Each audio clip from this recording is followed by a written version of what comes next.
Kalau belum subscribe juga segera ya, supaya kita bisa terus mengikuti channel ini dan sehingga channel ini bisa jadi berkat dalam hidupmu. Di Danau Galilea ini, 2000 tahun lalu Yesus berjalan di atas air lautan yang sedang mengamuk dalam badai. Tuhan yang sama, Yesus gak berubah dahulu, sekarang, sampai selamanya. Dia tetap ada di sini, dan saya bawa sekarang kebenaran firman itu kepada Anda. Mari kita buka Alkitab bersama-sama di Injil Matius. Matius pasal yang ke-14, ayat yang ke-22 sampai 33, saya beri judul, Tenanglah, Aku ini, jangan takut. Ini adalah 3 kalimat Yesus yang pernah Tuhan ucapkan di danau di belakang saya. Dan kalimat-kalimat ini penuh dengan kuasa dan sanggup mengubahkan hidup kita. Saya percaya apa yang saya sampaikan ini akan memerdekakan, bukan hanya menenangkan, tapi akan menuntun saudara, keluarga saat teduh tercinta, bagaimana berjalan di atas kemustahilan. Kita baca lebih dahulu ya, ayat 22, Yesus berjalan di atas air. Sesudah itu Yesus segera memerintahkan murid-muridnya naik ke perahu dan mendahuluinya ke seberang. Sementara itu ia menyuruh orang banyak pulang. Dan setelah orang banyak itu disuruhnya pulang, Yesus naik ke atas bukit untuk berdoa seorang diri. Ketika hari sudah malam, ia sendirian di situ. Berhenti sebentar di sini, cukup sedikit aja saya jelaskan. Kalau Tuhan yang memerintahkan muridnya pergi ke seberang naik perahu lagi, tenang saja. Asal kita jalan di poros kehendak Allah, Tuhan yang tanggung jawab atas hidup kita. Sekalipun ada badai taufan menanti, Tuhan sudah ada di depan. Dan saya yakin di setiap persoalan hidup kita ada jalan keluarnya. Asal sekali lagi kita itu jalan sesuai perintah. Kita itu hidup dalam poros atau di sentral kehendak Allah. Udah, I fear nothing, I fear no one. Kalau hatiku benar, dan kalau hidupku berada di dalam kehendaknya, kalau keinginan hati saya hanya rindu untuk melakukan kehendak Yesus, saya percaya Tuhan itu tidak akan melepaskan, meninggalkan, tidak menolak kita. Dan Tuhan suruh murid-muridnya ke perahu, naik perahu mendahulunya, lalu Tuhan berdoa sendirian di sana. Hari ini juga satu ministry Yesus yang tersisa, setelah Yesus telah menyelesaikan semua misinya di bumi, mati dan bangkit untuk kita, ada satu lagi yang sampai hari ini Tuhan lakukan hingga Tuhan datang. Yaitu apa? Yesus senantiasa berdoa sebagai imam besar agung kita di sorga. Langsung di hadirat Bapa ada dewan perwakilan kita. Tiada lain adalah Yesus Tuhan Anak Allah, dan juga dalam daging manusia tangannya tetap berlubang paku untuk mengingatkan bahwa Tuhan itulah perantara. Bayangin, seseorang di hadirat Bapa sangat mengerti kita. Dia pernah lapar, pernah dianiaya, pernah dikecewakan, dikhianati. Dan sekarang kalau Yesus berada di hadirat Bapa untuk you and me, kita khawatir apa atas kehidupan ini? Kita punya pembela. Pembela itu sudah langsung di hadirat Bapa. Yesus namanya. Dan Yesus naik ke atas bukit untuk berdoa seorang diri. Tentunya dia berdoa untuk murid-muridnya. Hari ini Yesus bukan naik ke atas bukit. Yesus sudah naik ke sorga. Dan dia senantiasa berdoa untuk murid-muridnya. Good news, kabar baik. You are being prayed for. Jikalau nggak ada satu orang pun di dunia ini mendoakanmu atau peduli, Yesus masih peduli atas hidupmu. It's not game over. Tidak pernah game over untuk Anda. Nggak ada game over plan. Dalam Kristus selalu yang namanya rencana start over, bukan game over. Kalau Anda sudah jatuh, Anda sudah bangkrut, kalau hari ini sudah terpuruk kondisinya, percayalah dalam Tuhan selalu ada permulaan. Selalu ada start over, permulaan yang baru. Katakan amin dulu. Ayat 24. Perahu murid-muridnya sudah beberapa mil jauhnya dari pantai dan diombang-ambingkan gelombang karena angin sakal. Sekalipun kita melakukan kehendak Tuhan, kita pun akan menghadapi angin sakal. Jangan pernah kecewa, loh aku ini melayani Tuhan kok menderita. Kenapa aku banyak pelayanan, tapi juga banyak pencobaan? Perahu murid-muridnya sudah beberapa mil jauhnya. Ada orang yang usianya baru belasan. Ada yang sudah 20-30-an. Ada yang setengah baya 40-50. Ada yang udah tua di atas umur 70. Berapapun mil hidup kita, angin sakal selalu ada. Tapi jangan takut.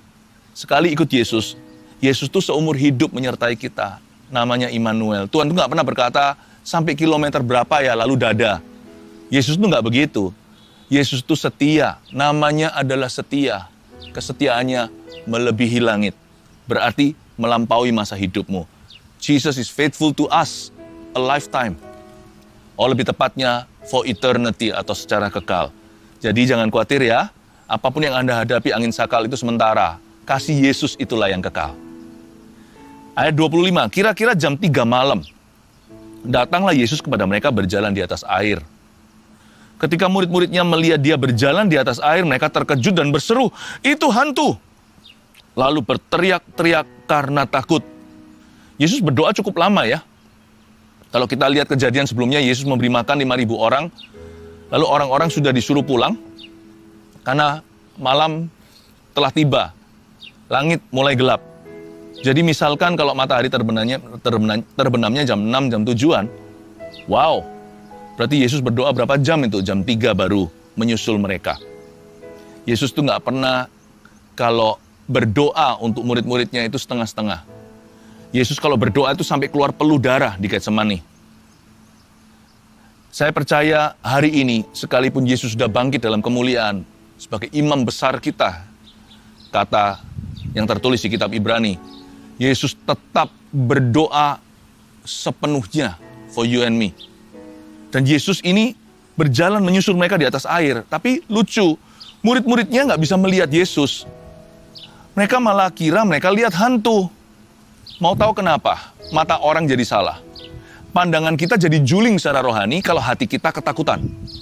Tahu nggak, rasa takut itu toksik sekali. Sebab waktu kita takut, kita nggak lihat donat, kita lihat lubangnya. Waktu kita takut, kita bukan melihat kesempatan, kita melihat kerugian.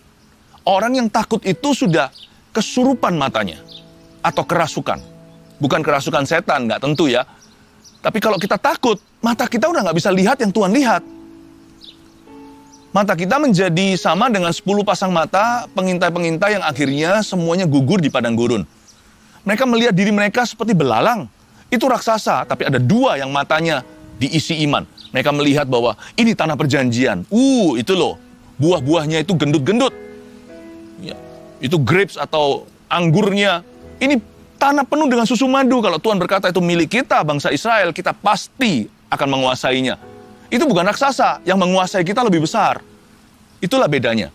Orang kalau beriman dan ketakutan. Orang yang beriman melihat janji Tuhan.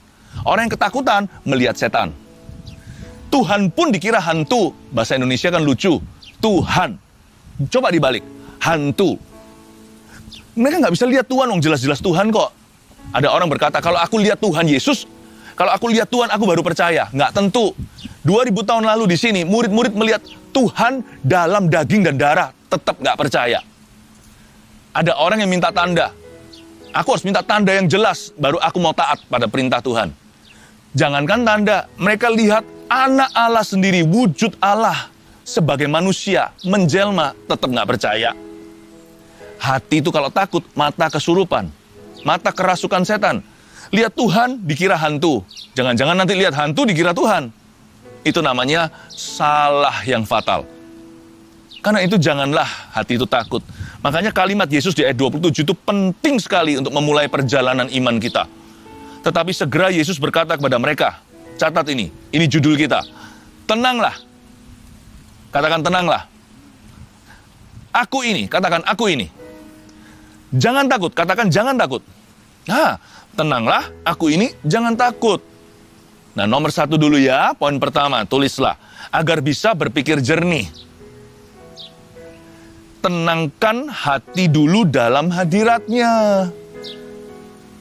Supaya kita jangan sampai overthinking, salah thinking, atau yang seperti tadi itu, Tuhan dikira hantu, hantu jangan-jangan dikira Tuhan. Supaya jangan sampai kita itu salah paham. Banyak orang kan binasa suatu hari karena salah paham sama Yesus. Dan juga banyak orang yang sudah terima Yesus, mereka nggak bisa melihat berkat Tuhan karena mereka salah paham sama janji Tuhan. Nah, mereka salah paham sama firman.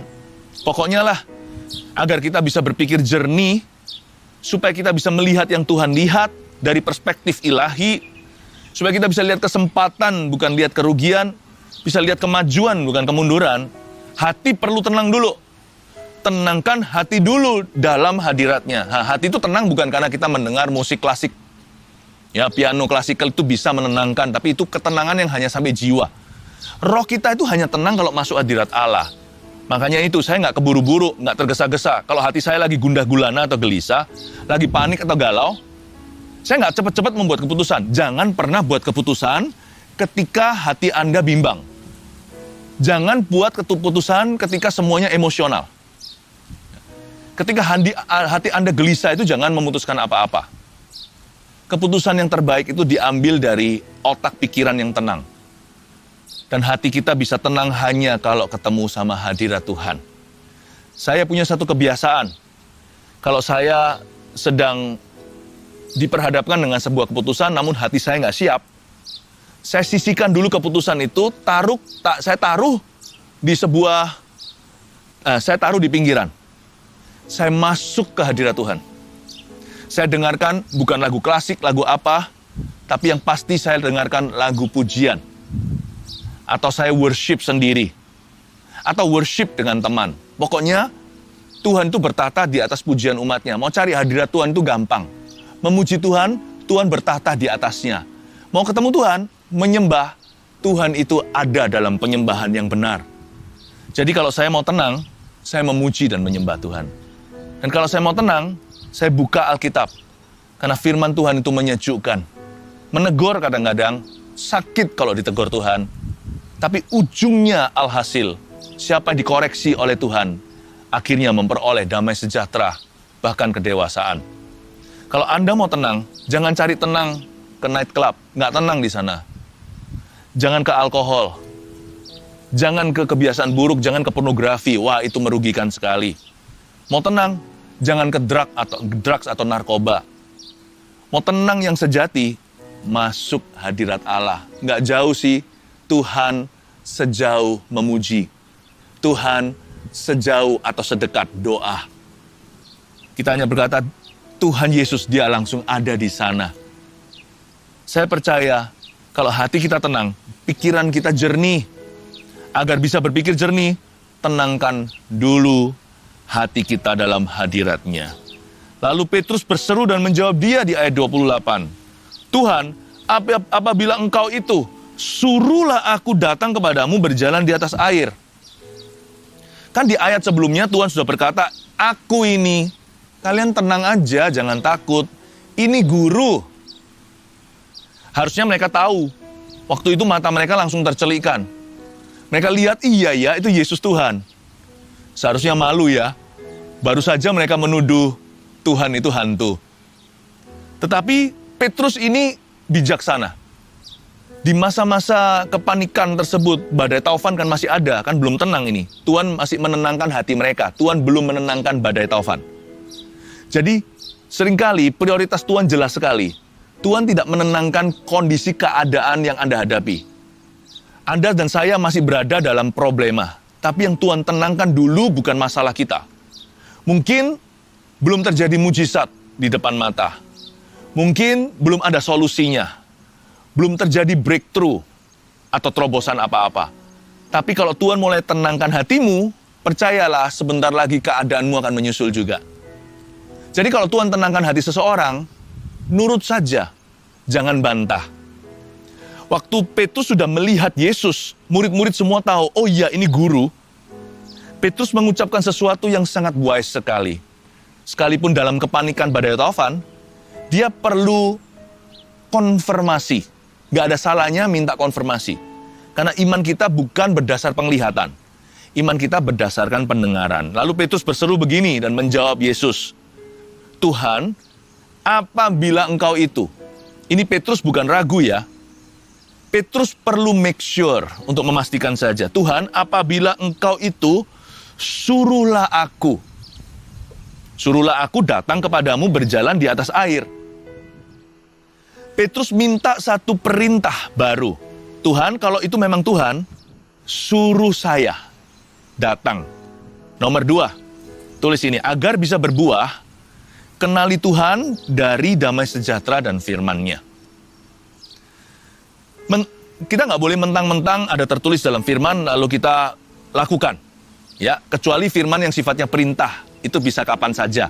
Mengampuni nggak perlu konfirmasi. Tapi kalau kita itu dikasih satu firman yang berupa janji, kita perlu gumulkan. Paham maksud saya? Kita nggak bisa mentah-mentah, kita ambil ayat Tuhan berjalan di atas air, lalu kita nyemplung ke danau itu, lalu keluar dari perahu, lalu kita berkata, sekarang aku jalan di atas air. Jangan salahkan siapa-siapa jikalau Anda tenggelam. Karena Tuhan tidak perintahkan Anda jalan di Danau Galilea. Ini adalah sebuah cerita, kita bisa ambil maknanya. Tapi ini bukan perintah untuk Anda jalan di atas air, lalu Anda tenggelam dan mati konyol di situ. Untuk perkara-perkara baru dalam hidupmu, kalau itu bukan perintah Tuhan, tapi unsurnya adalah janji, minta konfirmasi. Supaya kita bisa berbuah dan ada penyertaan Allah, kenali Tuhan. Apakah ini kehendak Allah atau bukan? Dari mana? Dari damai sejahtera. Kita bisa tahu kalau itu kehendak Tuhan atau tidak. Kadang-kadang kita dikasih kepekaan. Saya berdoa supaya kita semua semakin peka. Kita itu bisa rasa srek atau enggak? Seringkali kita mau melakukan sesuatu ya tiba-tiba rasa hati itu nggak srek gitu. Perasaan kayak nggak damai sejahtera. Jangan dilakukan dulu. Kembali ke ruang doa, doa lagi. Uji. Kalau Anda tidak pasti juga bisa ajak beberapa saudara seiman yang bisa dipercayai, terutama beberapa orang yang lebih dewasa imannya. Di sana kita bisa diskusi. Dan coba Anda juga dengarkan apa pendapat mereka. Menurut mereka, apakah ini baik untuk dilakukan? Karena Tuhan juga bisa memakai besi menajamkan besi, manusia ilahi, manusia yang takut akan Allah saling menajamkan satu dengan yang lainnya. Kitab Amsal juga berkata, dengan banyaknya nasihat, suatu perkara dimenangkan. Bukan berarti dengar semua orang ya. Kalau kita mau dengar semua orang 1001 opini, kita tidak akan berjalan. Kita nggak akan melakukan apa-apa. Maksud saya, seleksi. Be selective. Belajar untuk lebih selektif memilih siapa yang boleh dan bisa berbicara ke dalam kehidupanmu. Janganlah berdiri di jalan orang berdosa. Janganlah kita itu duduk bersama pencemooh. Janganlah mendengarkan nasihat orang fasik. Kalau kita mau berhasil dalam hidup ini, jangan dengarkan perkataan orang-orang yang salah. Makanya itu gosip fitnah harus disingkirkan semua. Tapi kita bisa minta sama Tuhan orang-orang maju sekeliling kita. Penasihat-penasihat yang benar dan takut akan Allah. Dan mereka bisa menimbang sebelum Anda mengambil sebuah keputusan, baik itu keputusan untuk company, perusahaan, pekerjaan, atau keputusan mau belajar apa, jurusan apa, atau keputusan untuk pasangan hidup, keputusan dalam kesehatan, apakah saya tempuh jalur medis ini, atau yang itu, kita bisa minta sama Tuhan damai sejahtera. Tapi jangan pernah lupa bahwa otoritas orang percaya itu adalah firman Allah. Karena itu agar supaya kita bisa berbuah, kita bisa mengenali kehendak Tuhan, kenali Tuhan dari damai sejahtera dan firman-Nya. Kalau jelas-jelas firman Tuhan bilang jangan, sekalipun Anda srek segenap hati, teman-teman sekeliling semuanya kasih lampu hijau, jangan pergi, karena Tuhan tidak berkenan. Peduli amat feeling kita atau perasaan. Mau kita merasa damai sejahteranya 100% perfect peace, kalau firman Tuhan itu melarang kita, janganlah diterjang. Apalagi kalau terang-terangan ditulis di dalam firman. Kita nggak usah lagi cari tahu apa itu kehendak Tuhan atau bukan. Kalau firman berkata jangan, Anda nggak usah minta konfirmasi dari Roh Kudus. Roh Kudus tidak akan meng-cancel firman-Nya sendiri. Karena firman ini ilhamnya Roh Allah. Dan kalau firman Tuhan berkata lakukan, Anda juga jangan tawar. Kita nggak perlu negosiasi lagi. Ayolah Tuhan, boleh nggak di courting setengah jalan. Kalau firman Tuhan berkata, berikan mil kedua, jalan sampai mil kedua. Orang meminta bajumu, kasih mantelmu. Sudah jangan ditawar lagi, standar Allah memang tinggi, tapi diberkatilah orang-orang yang melakukannya. Kita bisa mengenali Tuhan. Makanya itu perkataan Tuhan pertama, tenanglah kan. Yang kedua apa? Aku ini. Agar supaya kita bisa menang dalam hidup ini, kita bisa berbuah yang lebat, kata Yesus, aku ini harus dihayati. Pertanyaan kita adalah, apakah ini Tuhan? Dalam konteks hidup kita yang satu ini, apakah Tuhan ini atau bukan? Apakah ini dari Tuhan atau bukan? Kalau kita menimbang-nimbang suatu keputusan, ini Tuhan atau enggak ya? Ini kehendak Tuhan atau justru sebaliknya? Aku ini adalah kunci untuk berhasil dalam rencana Bapa. Bapa tidak berjanji untuk menyertai kita. Bapa berjanji untuk menyertai orang-orang yang menurut kehendaknya. Bapa berjanji menyertai orang-orang yang memuliakan Yesus.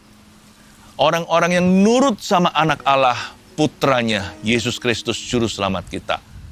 Kata tenanglah itu nomor satu, jernih dulu.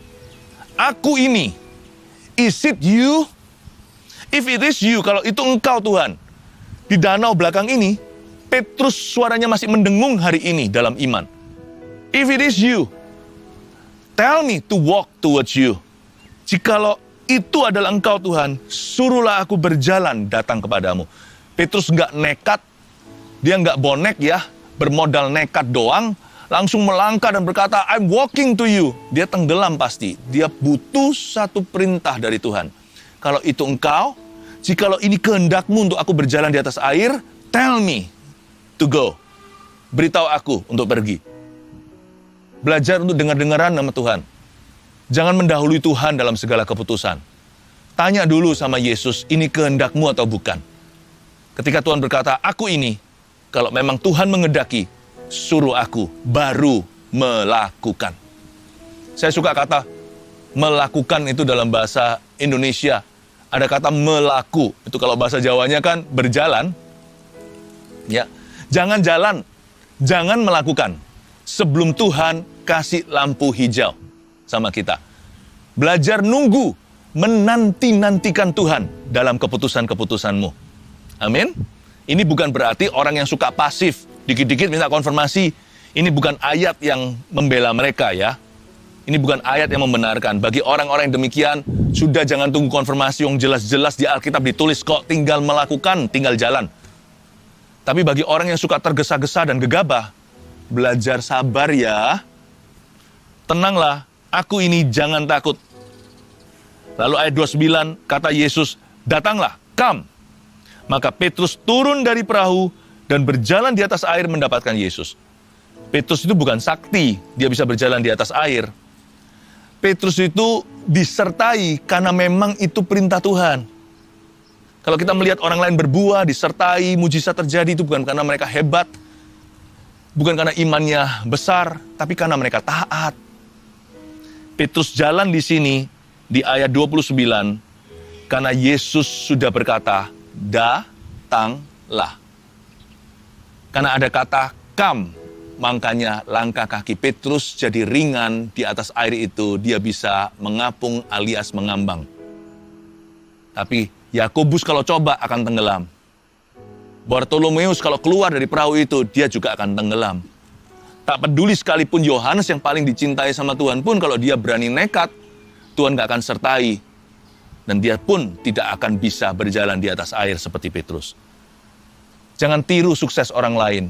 Setiap orang punya amanat yang berbeda, sekalipun amanat agung kita sama. Setiap orang perlu mencari kehendak Tuhan secara pribadi untuk hidupnya. Ayat 30, tapi ketika dirasakannya tiupan angin, takutlah ia dan mulai tenggelam. Lalu berteriak, Tuhan, tolonglah aku. Segera Yesus mengulurkan tangannya memegang dia dan berkata, hai orang yang kurang percaya, mengapa engkau bimbang? Lalu mereka naik ke perahu dan angin pun redalah.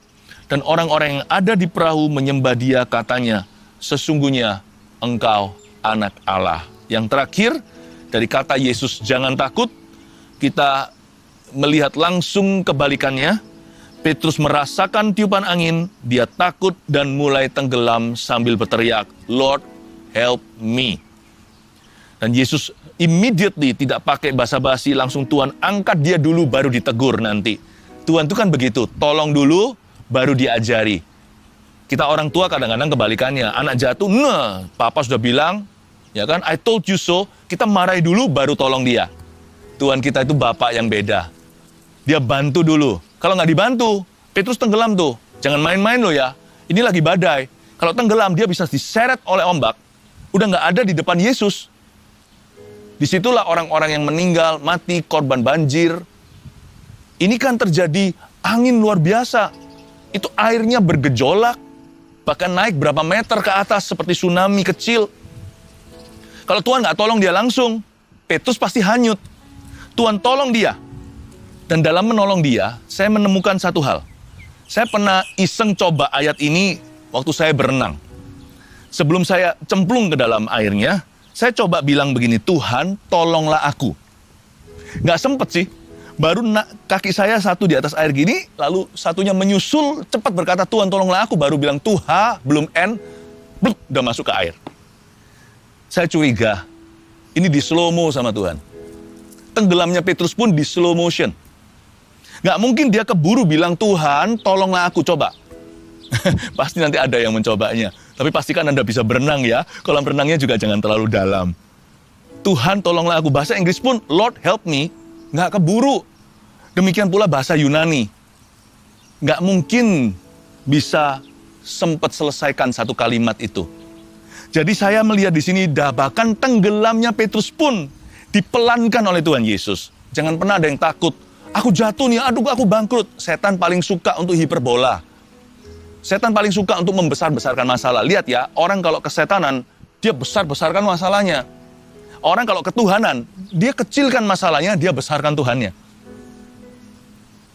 Saya yakin, bahkan Petrus tenggelamnya pun itu dibuat lebih pelan. Jadi jangan takut, aduh mati aku, binasa aku, habis aku. Waduh kalau begini gimana aku bangkitnya? Sudah ludes semuanya, bangkrut total. Anakku gimana sekolah? Wah lanjut semuanya. Overthinking kan begitu caranya. Tapi Tuhan nggak seperti itu. Tuhan buat pelan sekali. Don't worry, you don't fall easily. When Christ is with you, waktu Kristus bersama denganmu, kita nggak bisa jatuh terlalu cepat atau terlalu gampang. Makanya kalau sampai ada anak Tuhan yang jatuh dalam dosa, itu pasti sudah keterlaluan dari anak Tuhannya, bukan dari Tuhannya. Saya nggak ngomong begini berarti kita kebal dosa loh ya. Biasanya orang yang merasa dirinya kebal, besok jatuh. Tapi saya ngomong begini supaya kita jangan takut. Nggak semudah itu jatuh. Berapa orang itu over worry soalnya. Terlalu khawatir. Gimana besok kalau nggak bisa makan? Gimana besok kalau nggak bisa sekolahkan anak? Aduh, nanti aku gini. Sekarang lagi pandemi. Atau gimana nanti usahaku pasti akan gulung tikar nih. Kalau aku kena kanker gimana? Kena kanker gimana? Padahal dia sehat.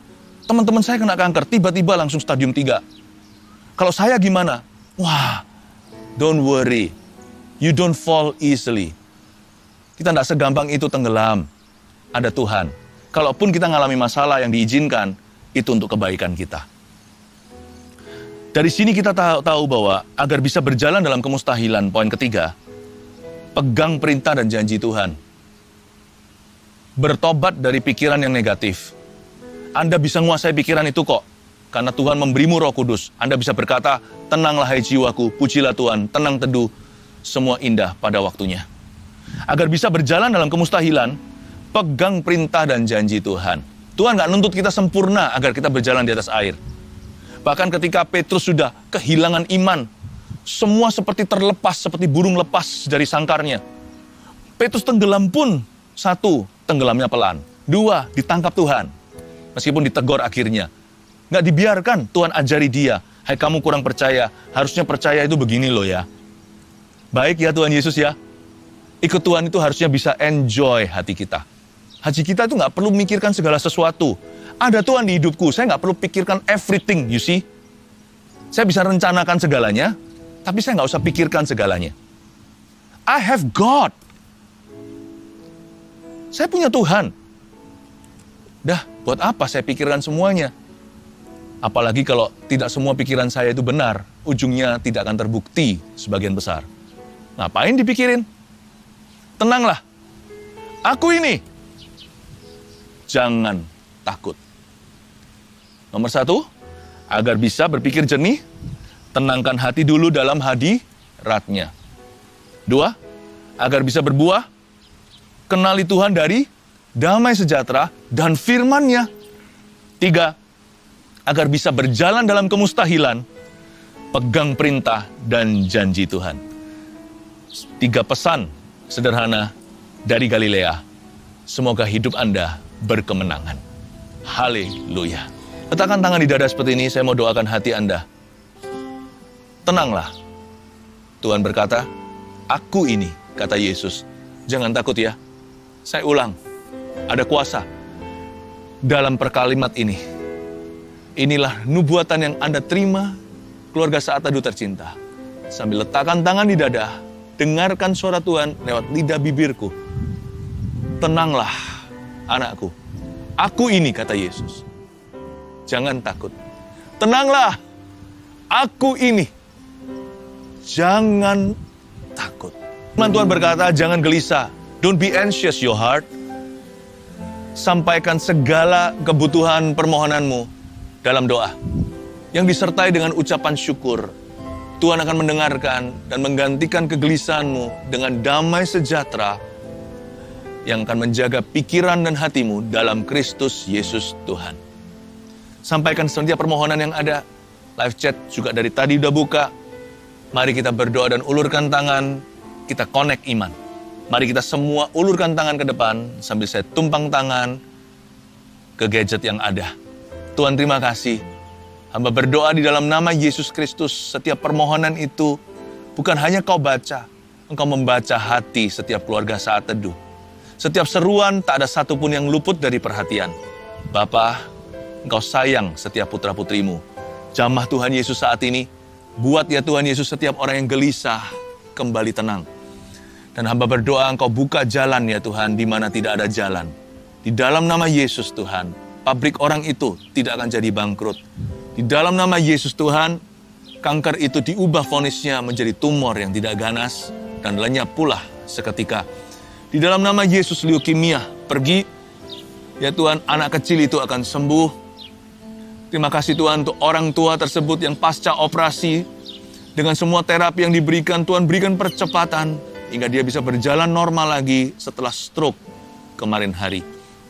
Terima kasih Tuhan, hamba berdoa ya Tuhan untuk yang sekolah, Kau berikan ketenangan dalam jiwa, hingga mereka tahu jurusan mereka apa, sehingga mereka tidak bimbang dan ragu, tidak sampai sebagai menjadi orang muda generasi yang kebingungan. Tuhan, Kau berkata tenang. Kalau Tuhan berkata tenang, berarti Tuhan sudah tahu jalan. Kalau Tuhan berkata jangan takut, berarti Tuhan tahu alasan tidak takut. Dan Tuhan tahu tidak perlu ditakuti.